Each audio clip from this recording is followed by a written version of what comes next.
18 साल की बच्ची जिसका दांत चोट लगने से टूट चुका था और उसकी वजह से उसकी स्माइल बहुत असर कर रही थी, हंसने में अच्छा नहीं लगता था। और क्रॉस बाइट देखिए कितना ज्यादा है, नीचे का दांत बाहर है और ऊपर का दांत अंदर है, जबकि ऊपर का बाहर और नीचे का अंदर होना चाहिए। बोन इतना रिजॉर्व हो चुका है क्योंकि दांत इन्होंने वक्त पे लगाया नहीं, तो बोन जब ज्यादा रिजॉर्व हो जाता है तो हम उसमें इम्प्लांट नहीं डाल सकते।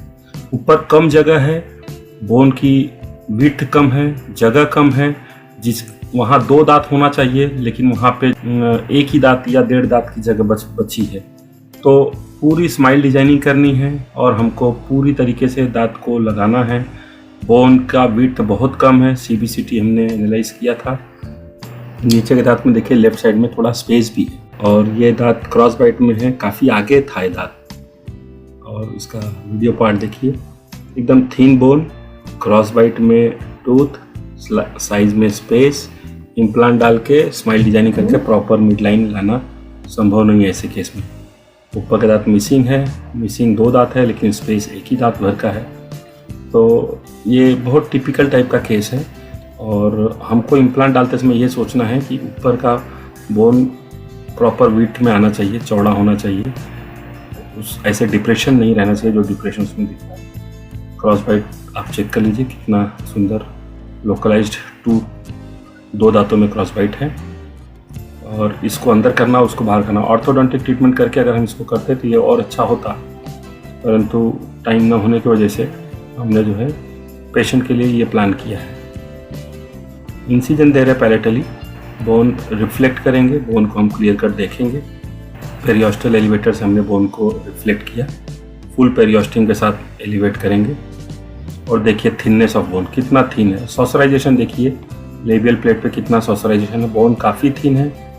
और उसमें हम ऑसियो डेंसिफिकेशन बर का इस्तेमाल करके हम इम्प्लांट बेड बनाएंगे और केयर लेंगे कि परफोरेशन ना हो, पर बक्कल परफोरेशन ना हो, पर थिन काफ़ी है बोन तो कुछ भी पॉसिबिलिटी हो सकती है। तो वही हम चेक कर रहे हैं अभी, आप देखिए। और ग्रेजुअली जो है रिवर्स मोड पे हम जो है इस बर का इस्तेमाल कर रहे हैं, पूरा प्रोटोकॉल का ध्यान रख रहे हैं। और देखिए रिवर्स मोड पे हम जा रहे हैं।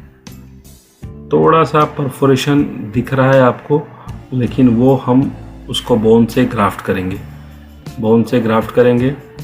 चूँकि हमने थिन और लॉन्ग इम्प्लांट यूज़ किया है जो फ्यूचर में पेशेंट को बहुत फ़ायदा होगा।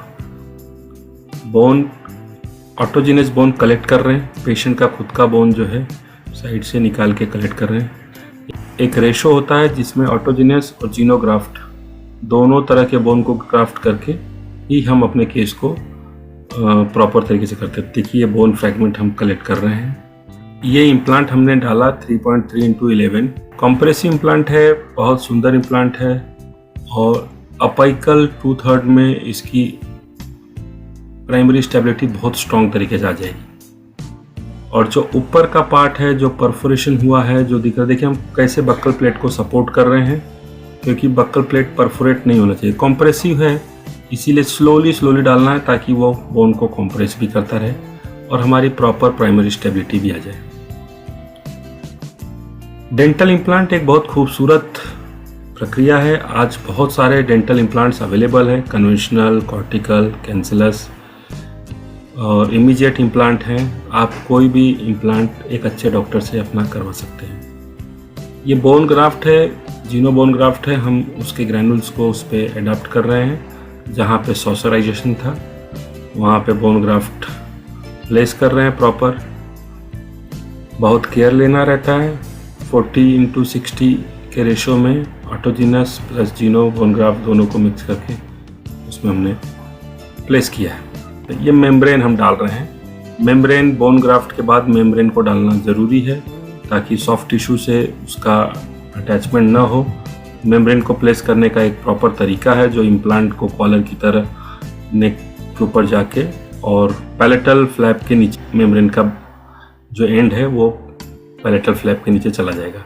और बक्कल फ्लैप को जो है, लेबियल फ्लैप को जो है आप प्रॉपर तरीके से सूचर कर दीजिए ताकि आपका मेम्ब्रेन हिले ना। लाइकली वाइज हम जो है नीचे का भी इम्प्लांट डाल रहे हैं। ऐसे ही एक इम्प्लांट हम डाल चुके हैं, दूसरा इम्प्लांट हम डाल रहे हैं ऑस्टियोडेंसिफिकेशन भर का यहाँ भी इस्तेमाल कर रहे हैं। नीचे के 2 दांत जो क्रॉस बाइट में थे उसको हम निकाल देंगे और उसके जगह पे 3rd इम्प्लांट भी डालेंगे। पेशेंट एकदम कूल एंड काम है, कोई दिक्कत नहीं है, प्रॉपर तरीके से इम्प्लांट पड़ रहा है, कुछ भी डरने की बात नहीं है, बहुत सुंदर तरीके से ये ट्रीटमेंट हो जाता है। मेरा नंबर नीचे डिस्प्ले हो रहा है, आप उस नंबर पर कॉल कर सकते हैं। कभी भी आपको अगर इम्प्लांट करवाना हो आपके किसी जानने वाले को, तो आप मुझसे बनारस और गाजीपुर दोनों ही जगह कांटेक्ट कर सकते हैं। प्रॉपर टॉर्क आ गया, प्रॉपर इम्प्लांट चला गया। ये जो 2 दांत हमने क्रॉस बाइट में थे इसको हमने निकाल दिया और इसके पीछे भी एक प्रिंसिपल है जिसके माध्यम से हम अपाइकल 1/3 में ही उसका रिटेंशन हासिल कर सकते हैं।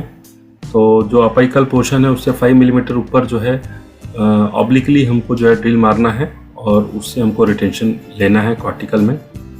तो चूँकि लोअर एंटीरियर का बोन D1 टाइप का बोन होता है, काफ़ी डेंसिफाइड बोन होता है, तो इस तरीके से इम्प्लांट डाल देने से, ड्रिल कर लेने से उसकी प्राइमरी स्टेबिलिटी बहुत स्ट्रॉन्ग तरीके से आ जाती है। ये देखिए प्रॉपर टॉर्क आ चुका है, काफ़ी ज़्यादा टॉर्क है। फिर भी हम नेक तक डाल रहे हैं इम्प्लांट जहाँ स्मूथ सरफेस होता है, ताकि फ्यूचर में इन्फेक्शन या होने का चांसेस, प्लाक डिपोजिशन के चांसेस कम हो जाए। इसके बाद हम जो है इसका इम्प्रेशन ले लेते हैं, लैब में भेज के पूरा कंप्यूटर से हम उसका स्कैनिंग करते हैं, डिसाइड करते हैं कि कैसा प्रोस्थेसिस अच्छा लगेगा और फिर हम प्रोस्थेसिस पेशेंट को डिलीवर कर देते हैं। ये तुरंत 1 हफ्ते बाद का ही फ़ोटो है, इसीलिए इसके ऊपर जो है थोड़ा सा स्टिचेस लगे हुए हैं, टाके लगे हुए हैं, लेकिन फिर भी देखिए स्माइल कितनी अच्छी आ गई है। आपको ये वीडियो पसंद आए तो आप इसको लाइक, शेयर, सब्सक्राइब जरूर करिएगा, ताकि अधिक से अधिक लोग इसको समझ सकें कि ऐसा इलाज कहाँ से करवाना चाहिए। और मुझे बहुत आनंद आता है जब आप लोग मेरे चैनल को सब्सक्राइब करते हैं और शेयर करते हैं। इसके साथ मैं अपनी बातों पर विराम देता हूँ। नमस्कार।